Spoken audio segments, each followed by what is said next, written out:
I'll tell you this, if anybody had alcoholism in your family, the chance of trauma is really high, right? An alcoholic parent, okay, in terms of parenting, it's pretty high, okay? Anyways, the point that I'm trying to make here is that this is a growing body of research of intergenerational, and it also begs the question of, can you stop and mitigate this trauma? Yes, you can, right? So if people deal with that trauma, they get treatment for it, they overcome it, they don't have to keep those habits going through generations and generations, okay? Like, let me give you an example. With alcoholism, a big one is, your parents could not drink, let's say, but they're really big on secrets and shame. Because they're from a family of alcoholics, and that's what alcoholics do, is they have a lot of secrets and they hide stuff, and they feel a lot of shame about it, like most addicts do. And then that gets passed along in the family, and nobody really notices that happens. And you're like, well, I didn't realize it's there. Does that make sense? That'd be an example of like intergenerational addiction, okay? Intergenerational trauma as well, okay? The connection between trauma and addiction is pretty severe. I can't tell you all of like what that is, but I'm sure there's going to be more research on that. Okay, this is something a little different. Let me make this a little larger. I would like you to take a few notes on this. This would be a good short answer question for a test, I think. If I can get this, not what did I do with this stuff? Oh, here we go, okay. It's this stuff here, guys. So, can you see that? Probably not. In the back, can you guys see that? Kind of? Okay, I'll read it with you. So, the term is resilience. And resilience is getting a huge amount of research as well, okay? Not out there for a lot of people. Some people may think this kind of stuff's like, I think it's real, but that's up to you to believe that. There is research on it. Resilience is a key one. So, resilience means that you bounce back from stress fairly well, that you cope with stress. And so what they are noticing is these are things that we can grow in people to try to get more resilient. So factors associated with resilience. Here we go. 1, holding positive views of themselves and their abilities. People are more resilient if they have positive views about themselves, otherwise known as, you got it, self-esteem, right? So self-esteem, thinking that you have some ability, some positive views about yourself. How many of you feel comfortable hearing compliments? Good? Okay, it's an important thing to do. How many of you compliment yourselves? Okay, yeah, I mean, keep that in mind. You need to compliment yourself, okay, to build that self-esteem. Actually, you'd be building some of your resilience. Another way to think about it. It's not that you're a narcissist, right? The capacity to make realistic plans and stick to them. This is making decisions, really, is what this is talking about. Remember, if you're really high anxiety, you can't make decisions sometimes. The internal locus of control. This one's huge in psychology. What is locus of control? How many have heard that term before? A couple hands. Okay, so we got to know that term.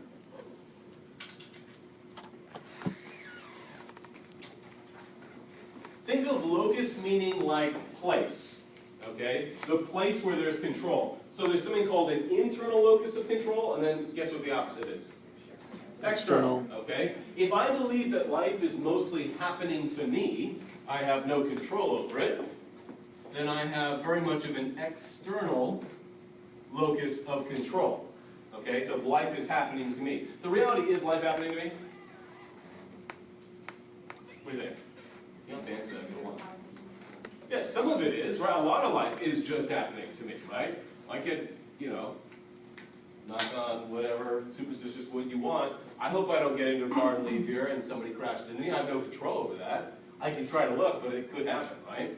So one of the things is there is external things that happen, but could I also say that I'm going to drive in a way in which I'm noticing everybody else and I'm going to try to be safe and I'm going to do X, Y, and Z to try to, yeah, as much as possible. What's that called? That's my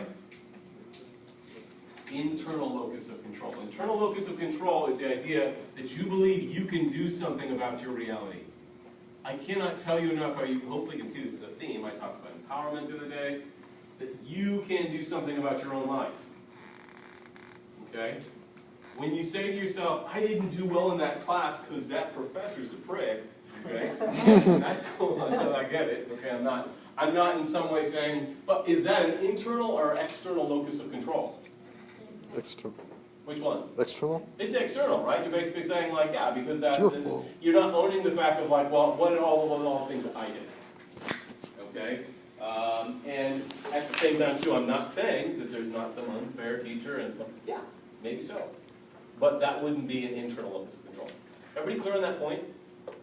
For your own mental health, try to develop more of an internal locus of control. Back to that word we talked about on Tuesday, victimhood, right? If we stay as victims, we don't have that much control over reality. We're kind of helpless, okay? In reality, we all can be victims. I'm not going to tell you we're not, okay? This one's huge. Being a good communicator. Can you actually share about how you feel? Can you share with other people? This is what's going on in my life. Do you have people you can communicate with? This could be parent, friend, partner, whatever, okay? But being a good communicator. Viewing themselves as fighters rather than victims. I like this one a lot. And notice they use the term fighter. It's usually the one they use is survivors, right? I like the term fighter. What do you guys think?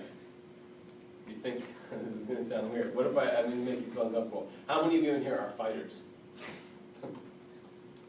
I appreciate that there were some hands that went up, okay? I'd say that all of you are to a certain extent, right? How many of you got up this morning and you're like, I'm going to school, I'm doing my thing, I'm going to go to work today? You did, right? You push yourself. You fight through your resistance. You do have some fight in you. All of you do, okay? Own that, okay? Don't act like the world's coming at you. Fight a little bit at the world. That's what this is saying. It doesn't, I mean, you could go train and be a fighter. That's awesome. But I'm saying it means it more metaphorically. Okay. Having high emotional intelligence and managing emotions effectively. I won't say like who feels like they have that, but emotional intelligence is like, are you aware of how you feel? You have ways of checking in as to how you feel. Okay. Why am I giving you all these? These are all things that will help you have more resilience. Okay? And again, I want that for all of you. Okay? Is life going to be hard from here on out? Some days yes, some days no. Okay? Some of you will get doled out a card that seems incredibly unfair. Has anybody noticed this happening in life? You're like, why did that person get that card dealt to them? You know? And they're 28 and they have a fatal illness. Okay, and you're like, well, that doesn't seem fair. No, it's not. The world's incredibly unfair. But how you, like, you know, I'm trying to lecture you here, but how the person deals with it, that's all at the heart of this chapter. Okay, now, that being said, let's go in a different direction. This guy's name is, this is from a talk called Return from Chaos. I'd like you to write that down. You don't have to memorize that, but, and this is now getting into PTSD. So when we talk about PTSD, I'm not talking about everyday stress. We're talking about people that have a chronic condition, right? Flashbacks, you name it, we're going to get into that. So Return from Chaos, and I'm going to give you a little bit of what the talk's about. Okay, a little bit of what Peter Twerk is writing about. He works specifically with veterans. Okay? And what he's going to argue is that human beings are not very good with chaos. Anybody want to comment on that? Do you think that's true? How many of you just love life when it's totally out of control? Okay, so what it's saying, he makes it, I like his point. I'm going to give away a little bit of some of what I think are some of the best points. We talk about this actually in 100. The brain tries to make sense of randomness, doesn't it? In fact, that's the first week of Psychology 100. Your brain imposes order on reality, doesn't it? Okay? It sees a bunch of things. You see 3 behaviors in a person, and you go, oh, that person's like this. You don't know that, but you just think that, right? So what he's saying is that we do this all the time, and when we try to make sense of that chaos, we'll push things away that don't feel good, okay? We just do. We have an aversion. Most of the theorists believe, whether you want to believe this or not, we have a higher aversion to pain than an affinity for pleasure. I'm going to say that again. Most of the theorists agree. I'm not saying I have the answer on this. Most theorists agree, and Freud actually said this too, but that we have a higher aversion for pain than affinity for pleasure. Aversion as in... Now, that's over the whole law of averages. Are there some people that are like thrill seekers? It's like, no, let's go, you get crazy, and it's all about pleasure? Of course, there are people more than others. But what it's saying, does everybody know what I mean when I say that? Raise your hand if you understand what I mean by that. It's okay if you don't. What's another way of saying what I just said? Angela? Rather avoid pain than have pleasure. Exactly. Okay? The machine, your body, okay, has a program to it. And I'm saying that it seems to shun pain and feeling bad than it does, I gotta feel good. If you had the choice, you will choose more of the shunning pain than the choosing pleasure. It seems to be. Okay? That's not like a perfect truism or black and white. Okay, anyways, that's some of the stuff I thought front load. What do I have going on? Sorry. This wasn't supposed to be on. That's the avatar one, which I want to show you I think you'll like. The avatar is like basically kind of weird. It's like going to be a computer-generated therapist, which I totally want to show you. I think it's funny. The disorder is not well understood by our culture, our media, and by many of the medical professions. I think perhaps it's because the name has the word stress in it. So it's logical to assume that whenever people are having a hard time adjusting to a series of stressful or traumatic life-changing events, that they might have the disorder. But the disorder is much more specific to that. Traditionally, it's thought of being comprised of at least 3 components: re-experiencing symptoms, arousal, and avoidance. Typically, people get re-experiencing symptoms in the form of vivid, intrusive memories and nightmares of the traumatic event. This in turn leads to immediate physiological and emotional arousal, which leads to immediate avoidance. People push the memories away actively and avoid situations that remind them of how they felt during the event. Now, this avoidance is absolutely understandable, but it prevents the event from being processed and put away. So it's kind of like having a sock sticking out of a drawer. The memory remains easily accessible and queued up at times when perhaps it shouldn't be. And having this traumatic memory always in the queue makes it difficult for people to feel safe in almost any situation. Over time, their beliefs and behaviors change to match how they feel. So why do we get PTSD symptoms? There's very many of them, and researchers debate and argue over the roles of them, but re-experiencing symptoms are the only that are unique to the disorder, so they can give us clues into the nature of it. So why do we get these symptoms? Well, a leading theory developed at the University of Pennsylvania suggests we get these symptoms because our bodies, indeed our human condition, has an experience and a gravity to process emotional information. And when we can't, our body doesn't know what to do with the information, so it keeps it on loop. Right? So Okay, write that down. Okay, so this is a really cool point. What he's saying is the research in Pennsylvania says when you have a super emotional experience, you have to process it in your body and in your brain. You have to process it, make sense of it. Okay, let me give you a weird example. You have, we talked about you went to your friends with benefits presentation. Whoever, as a human being, has sex for the first time, is that a big deal? It is, right? For all of you. That's a human being. It's a big deal. Is that an emotional experience? Well, it should be, actually. Even if it's good or bad, whatever it is, it's an emotional experience. Now, what does your body and mind need to do? It needs to make sense of it, process it. Oh, that was, okay, I want to do that again. I don't want to do that again. That person didn't feel comfortable. That felt comfortable. It makes sense of it. Is everybody clear on that? By the way, that's one of the things I wanted to say, by the way, for last week when we saw that presentation is, don't buy a lot of the stuff just because we saw a presentation about that. Doesn't mean that everybody's doing whatever's in that, okay? Do what feels comfortable for you always. Do what fits for you. Be authentic to you, okay?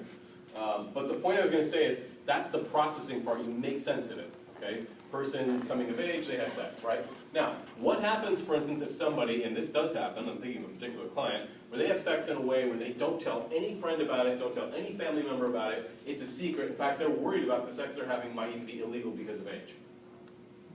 Oof. Now what's happening to that experience? Is it getting processed? No. It isn't getting integrated into their life. It's not like, oh, I made a decision to do that. Is it an internal locus of control and I decided to have sex? No. The person's kind of like, I don't know what to make sense of this. Do you see where I'm going with this? What it's saying is when you have an experience, your body and your brain need to make sense of it and go, okay, we did that, whether we want to do it or not, or whether it was a mistake or whatever. You make sense of it and you move on. But if you don't make sense of it, this is the important part you want to get, what happens? It goes on loop. Very good. It goes on a loop and it's running. And going like, I don't know if I'm doing this right. I don't know if I got this because I haven't made sense of it. Okay? When you make sense of it, in psychology, we call that integration. Essentially, with memories, you integrate them. I have things I'm really proud of. I have things I totally regret. But if they're regrets and they're integrated, they're not that big a deal, right? It's like, well, I guess I messed up. You're going to mess up, right? But you integrate it. If you mess up and you never deal with the fact that you messed up, it's on loop. Okay, I think it's a really cool point. Gravity to process. Well, let's consider the evolution of the shark.